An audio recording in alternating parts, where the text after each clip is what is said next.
afternoon. I'd like to thank everybody for coming out.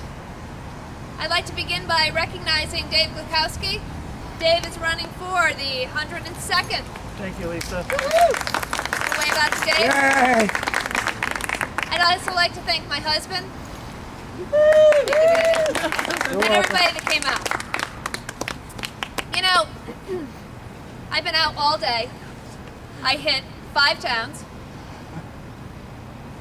And here I am in Branford to wrap everything up. Not only prior to today, but today, people have been saying to me, why run for state senate? My answer? How can I not? I turn on my computer, you turn on the television, maybe you're listening to the radio, and you are bombarded with news about foreclosures, job loss, businesses moving out of Connecticut. I can't help but wonder, who's looking out for you? Who's standing up for me and you?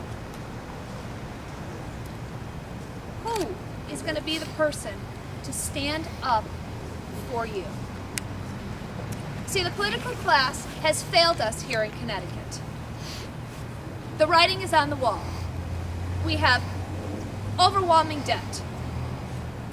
We have little to no job creation in 20 years. We have businesses that are overtaxed, over-regulated, and underappreciated.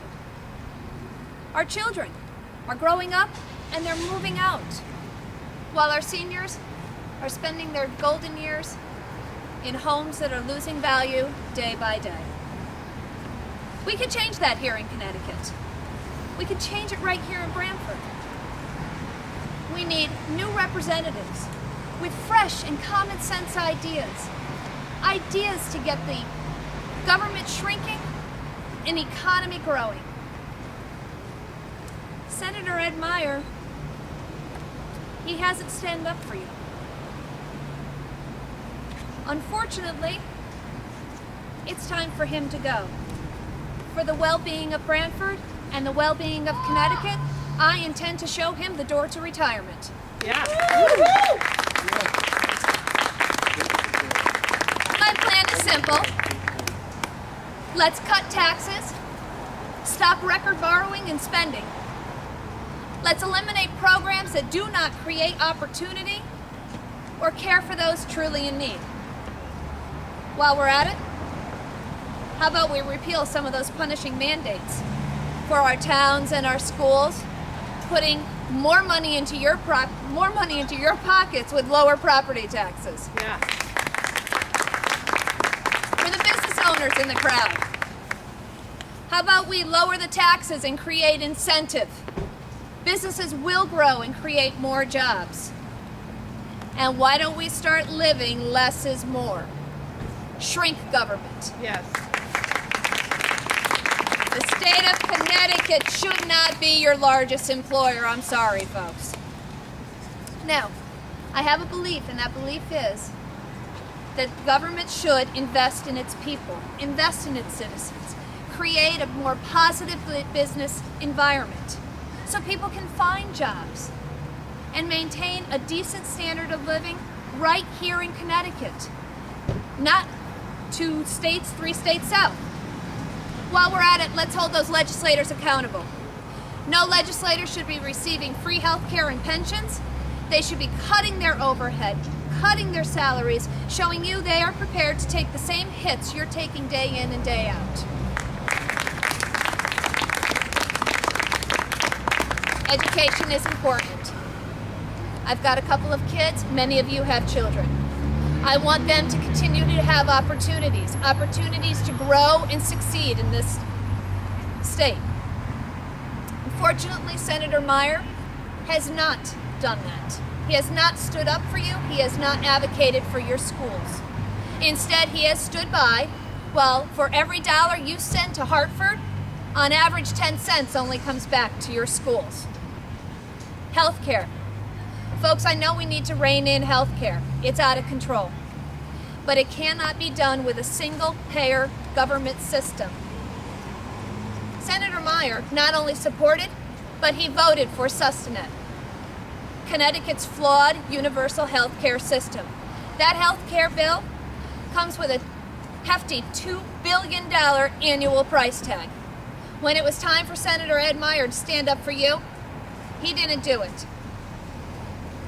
I know how to live within a budget. I know how to react to the realities of a free market. I know how to create opportunity. We need to start letting our businesses grow and succeed.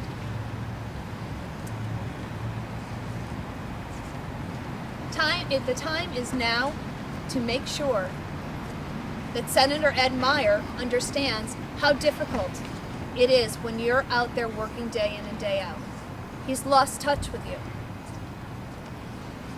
If he had understood how hard it is for you each day, he wouldn't have voted to raise your taxes and increase spending for $373 million in this last budget, while facing a $5 million deficit. Again, when it was time for him to stand up for you, he didn't do it. I am a mom, a wife, and a business owner. I can no longer stand by and watch all this happen. It is really important to me for you to realize I'm not being negative here. Quite the contrary, I am positive. We need a new commitment to Connecticut, built on honesty and cooperation. Each one of you hold a unique power in making Connecticut great once again. You can vote. Your voice will be heard. And that, you know, is some pretty good news. My name is Lisa Davenport. I am running for state senate. I will put your interests first. I will stand up for you. And I need your support. I thank you for coming out today.